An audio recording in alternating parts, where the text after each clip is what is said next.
Hey, I'm Howard Chewy, and here's my review of the Blackberry Storm 9550, also known as the Blackberry Storm 2. This one happens to be on Telus. Now, with the Blackberry Storm 2, you get a pretty good selection of accessories in the box. Check it out. First off, you get the leather carrying case that you get with most Blackberries. This one. You also get a silicone sleeve that attracts a lot of dust, like all silicone sleeves. Charger, headset, micro USB cable for charging and syncing to your computer, and this one also came with a cigarette lighter adapter for the Storm. So it's a pretty good set of accessories. Now, I've been using an original Storm on and off since it came out.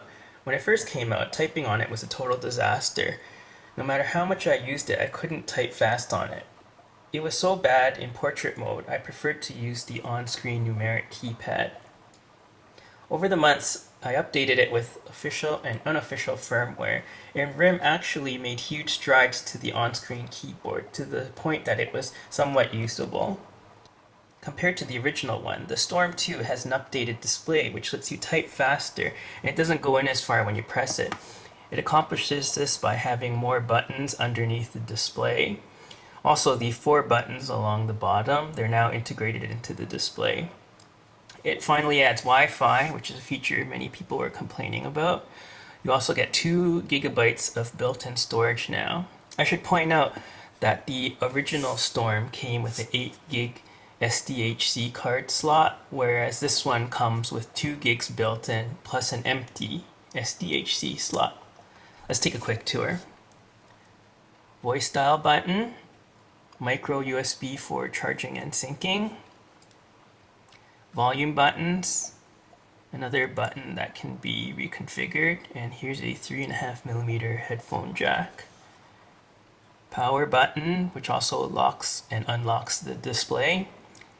And this is the mute button.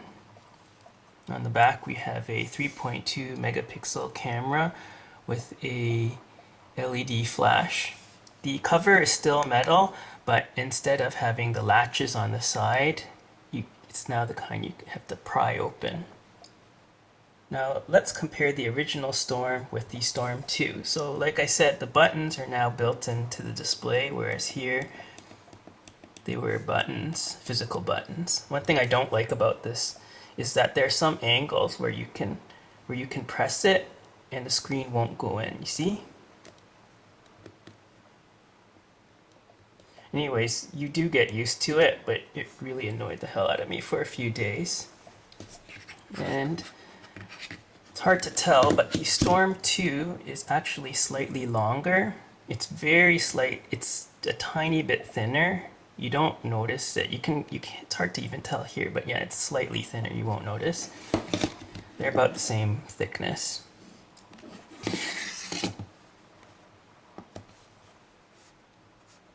Really, the biggest difference is in the screen. Like I said before, the Storm 2 screen doesn't go in as much when you press it. This allows for much faster typing.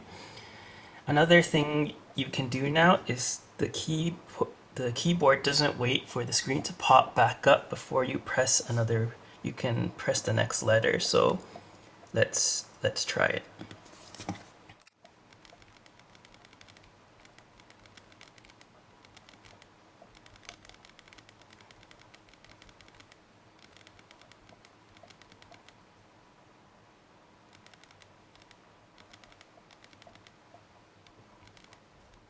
Now let's try this with the Storm 1. Basically, this is as fast as you can type with the Storm 1, because you have to wait for the screen to pop back up before you can press the next letter, so you have to really pace yourself. You can't go crazy on it like this. Now let's compare the Storm 2 with some of its competition, besides the Storm 1 of course. So here's the Blackberry Bold 9700. It's a tiny bit thinner, you know, really for all intents and purposes, they're the same size. So, well, actually the Storm 2 is a tiny bit narrower, it's a little bit wider. Okay, here's the iPhone 3GS. The 3GS is taller, it's a tiny bit thinner, and they're about the same thickness. Whoops. And here's the Nokia N97. It's narrower, thicker, and longer.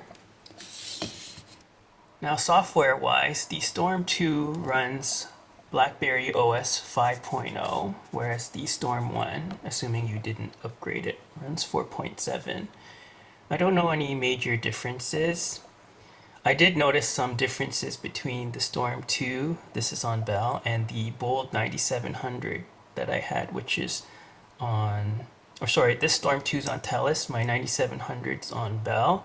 I did notice that the app, there's no Blackberry App World program installed by default, and the folder that lets you download things like MSN Messenger, Facebook, that thing is missing.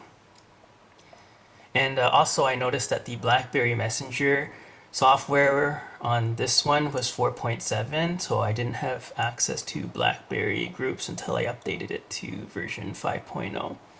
Really, the software is very similar to the one you get on the Blackberry Bold 9700 that I just reviewed. So check it out if you want to learn more. Basically, you get very good messaging experience, SMS, MMS, push email, Blackberry Messenger, plus you can download apps from RIM for live messenger, Facebook, that sort of thing. The music player is decent. The camera has a resolution of 3.2 megapixels with autofocus and flash.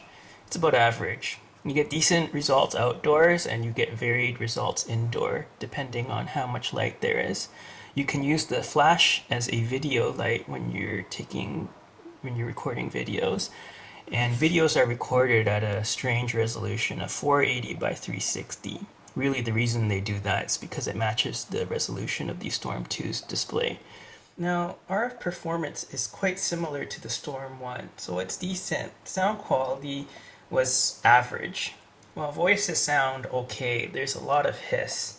Battery life is quite good, and maximum earpiece volume are acceptable. So if you're on Telus or Bell and you're trying to decide between the Storm 2 and the Bold 9700, one thing to point out is that the Storm has much better battery life than the Bolds. Because this is a CDMA phone, the Bold's a HSPA phone. So really it comes down to that and whether you want a keyboard or a touchscreen. The Storm 2's keyboard is quite good, and for some, it's a viable alternative to the Bold 9700's physical keys. Just remember, both of them come with pretty lousy web browsers out of the box. Now when I pick up a Blackberry, the first thing I usually want to do is start hammering away at the keys. I didn't get that feeling with the Storm 1. Actually, with the Storm 1, it made me want to surf the web, but then I have these iPhones sitting around, so there was no point to it. Anyways, the Storm 2, when I pick it up, I want to hammer away at the on-screen keyboard, be it in portrait or in landscape mode. So yeah, it really feels like a Blackberry should. So I like using the 9500, but at the same time, I'm thinking to myself that this is what the original Storm should have been, though. It should have had Wi-Fi, should have had a usable keyboard. Anyways, I'm Howard Choi, and that's my Blackberry Storm 9550 review. Thanks for watching.